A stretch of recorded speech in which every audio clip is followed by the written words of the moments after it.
Hello friends, Amanda here. Welcome back to Handmade, not Hallmark. Today I've got this fun, simple shaker card featuring some really beautiful imagery from Whimsy stamps and a fun little greeting from Simon Says stamp. I really hope you enjoy. Let's get into it. For the main focus of this card today, I'm going to be using this 6x6 paper pack from Whimsy Stamp called Dickens. And this paper pack is absolutely gorgeous. I just love all of the beautiful images in here. They're so versatile. You can definitely use them for Christmas and holiday cards. But there's also some really great imagery in here for just plain simple winter cards, which I absolutely love. They're so fun and vibrant, and I could see these getting a lot of use over the season, and I just think they're absolutely gorgeous. I was really debating on which one I really wanted to use, but I narrowed it down to this fun little street scene with the houses and the wreaths, and it's all decked out for Christmas. So what I wanted to do is I wanted to create a fun like shaker card, and I also wanted to kind of like create a frosty window look. I've done this similar kind of look in a card that I did last year, I believe, with some Mama Elephant images. And it turned out so great that I really wanted to try it again because it's just a fun technique, and it's super easy to do. So the first thing I'm doing is I'm trimming down my panel here to a regular sized A2 size, which is 4 1/4 by 5 1/2, and I'm being very careful when I trim so that I'm not cutting away too much of the actual little scene here. And then I've got a top folding A2 size card base that I'm going to be using. So I am making this like a full shaker, not like a flat shaker, which you could definitely do this as a flat shaker, which I think it would be really fun. But I wanted to create a fun little frame to go around my card, just to kind of make it look like it's a window, and that you're kind of maybe looking through another window out on the street. And that's why I decided to go with kind of a more traditional shaker card today. So I've got my Barely Art adhesive here, and I'm going to glue that beautiful scene down here. And again, you could easily like deck these papers out with adding, you know, accents and glitter, and, you know, maybe add some more shading and different things like that, because they're so versatile and they're just absolutely beautiful. I love them just like this. You could have a whole set of cards done just like this, add a greeting, and you're good to go. But again, I wanted to be a little bit extra and add a little something to mine. So I've got a piece of, this is some wood grain cardstock from, I believe it's from Lawn Fawn. I'll make sure everything that I used is listed in the description below. And I've already cut it to the size of the frame that I want for my shaker scene, and I'm going to distress it with some Distress Oxide inks to make it a pretty brown color. Now, I know that they make brown colored wood grain cardstock, or I could have used a stamp or an embossing folder, anything like that to make this fun wood grain. You could easily go in with your markers and, you know, make it look like wood grain, anything like that, or you could just leave it plain brown and do it that way. It works just as good. I just wanted to add a little bit of the wood grain to it, just to add some interest and more texture to the card itself. So once I had that all ink blended, I kind of laid it against the scene so I didn't have too much being cut away again. I'm going to get my station all cleaned up here, and I'm going to bring out the acetate. So what I'm going to be using is I'm going to be using my white gouache to create the snowy effect around the outside of my little window scene here. And again, I've done this technique in the past. It's super fun and easy to do, and I have only used it with white gouache. Now you could probably get away with using like a pigment ink. The only thing with pigment inks is they don't really stick to acetate really well unless you used maybe like a StazOn. You just have to work really quickly with it. Again, I haven't used any of those things. I've only ever used my white gouache, which my gouache is starting to dry up on me. I don't know if it's got like a crack in it anywhere. I'm probably just going to have to get a new one. I've had this one for quite a few years now, and I think it's starting to dry up on me a little bit. So just ignore my gouache there. But all I'm doing is I'm just taking a foam blender brush that's clean. This one doesn't, I don't use it for anything other than this technique, and I'm just pouncing it along the edge of my little scene here. I'm just getting a little bit of paint on there, and I'm just going very lightly around the edges, and that's creating that fun like frosted look on this acetate, which is so much fun. You could definitely just do this as an overlay like I've done in the past, and instead of making it a shaker, and just do a fun overlay over the top, which would be fun. You could create a whole set of cards with this technique.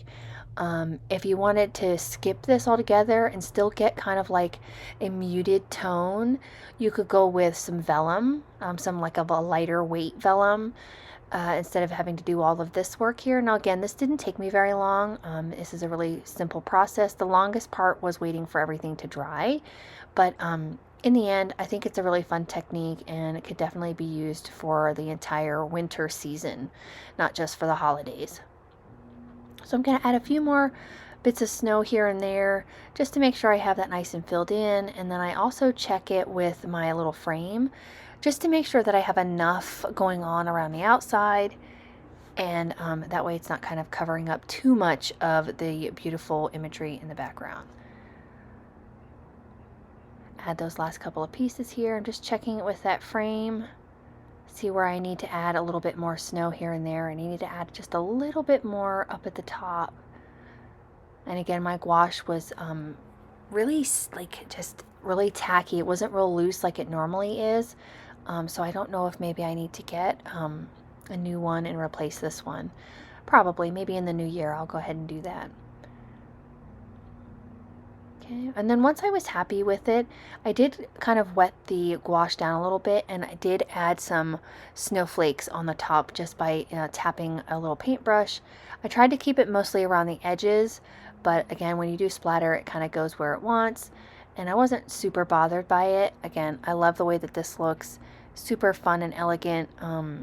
I love the kind of frosty look on the scene. This was a really fun technique to do. So while that's all drying, I decided to work on my greeting.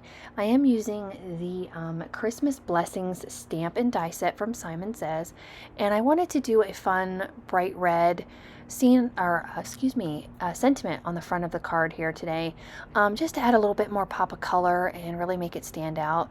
And I love that this greeting set has coordinating dies for every sentiment that's in here. Even the fun text has got matching dies to go with it, so it's super fun. And I used some Schoolhouse Red cardstock and some Brutus Monroe Alabaster White embossing powder to do all of my embossing today. Once I get that all heated up and melted, I am going to use the coordinating dies to cut that out. And I love this greeting. I felt like it went really well with this little scene. I just felt like it fit this scene really well. I'm going to get all that put away here, and I am going to stamp a greeting on the inside of my card. This also comes from that same Simon Says stamp, and it says, "Wishing you the most wonderful holiday ever," which I think is great because this could be like an open-ended Christmas card. Maybe somebody doesn't celebrate Christmas in the traditional sense, so I think this is a great card for somebody who needs a card for that person in particular. So I'm just going to get my greeting set up here. I am using my transparency grid just to make sure that I get it as straight as I possibly can, just because this is the only thing that's going on the inside of the card, and I wanted to make sure that it was nice and straight. I'm going to be using some Schoolhouse Red ink today to stamp my greeting, just to match the red on the front of the card. And I love all of the greetings in this set. They're so fun and versatile, and I love the mix of fonts as well. Goes with any cards. I think you could really make a whole set using this same paper pack and this same stamp set and just have fun with it and create a whole bunch of cards. So I'm going to go ahead and get that die cut, and we can start assembling our shaker. So what I'm going to do here is I'm going to use liquid glue. Now you could easily use like tape runner or anything like that. I find that when I use this Barely Arts liquid adhesive, I have just this tiniest bit of wiggle room before it really starts to adhere to get everything in place. Whenever I use any kind of tape runner or score tape, I don't have that wiggle room. So if I place it down and it's not right, it's going to be wonky and I'm going to have to fix it. So that's why I like using the liquid glue. I did have a little bit of that acetate sticking out around the edge just a little bit. So I just took my Tim Holtz scissors here and just went along and cut the smallest bit off there. You probably wouldn't have noticed it at all, but me being me, I noticed it, so I figured everybody would see it. So what I'm going to do now is I'm going to create the well or the popped up frame for my shaker. I am using the scrapbook adhesive thin adhesive strips to create this today. Now you could easily use several layers of this die cut frame stacked on top of each other. If you don't have adhesive small enough for this, you could use 3M foam tape. You could use anything that you like. You could use, I've seen people use even like that fun foam to create the dimensions. So anything that you have would be easy. Again, you could easily do this as a flat shaker and just adhere the frame over top of the shaker. I wasn't real sure how that would work out, but if you wanted to leave the frame out and just leave it as a flat shaker and have no frame, that would be a fun way to do this card as well. So once I have that all done, I am going to look through my stash and find some fun sequins to fill on the inside of this card.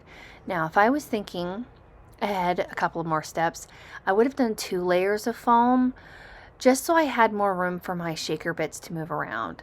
I really wanted to have a lot of movement on here, and I wanted to use my big chunky snowflakes, which they are great for shakers if they have a lot of room to move around. So again, if you wanted to use some larger sequins for this particular shaker, you can do that, but I would just recommend doing 2 layers of foam. So once I've gone through my stash and I found the shaker pieces that I want, I'm going to go ahead and use my MISTI to help me get everything lined up.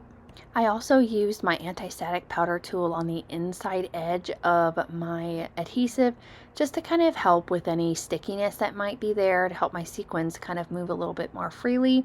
They do stick a little bit in the end, but either way, I still think the card is pretty and there's still quite a bit of movement with everything. So I'm going to go ahead and get all of that off there, and I have my main panel up against the corner of my MISTI just to help me get everything lined up nice and straight, and it works out perfectly. I love that, being able to do that. So you can see here I'm just kind of trying to get everything to move around. I did have a few pieces stick here and there, but once you get it moving and they really start to shake, it does shake just fine. It is really fun. I can shake it, and you can probably hear it here in the background. That's me shaking the shaker there. So still lots of movement in it, which I think is great. I'm going to adhere the greeting down here in the bottom right hand corner with some of that same Barely Arts adhesive, and that will finish up this card for today. I really hope you guys enjoyed this fun, simple shaker scene card using some amazing paper products from Whimsy Stamps and some fun greetings from Simon Says. If you did enjoy the video, please consider hitting the like button as well as the subscribe. It lets YouTube know that you're enjoying all of the content here and that you don't miss out on any more videos for my Christmas series. I hope you guys are having a wonderful day, and I will catch up with you again real soon in the next one. Bye!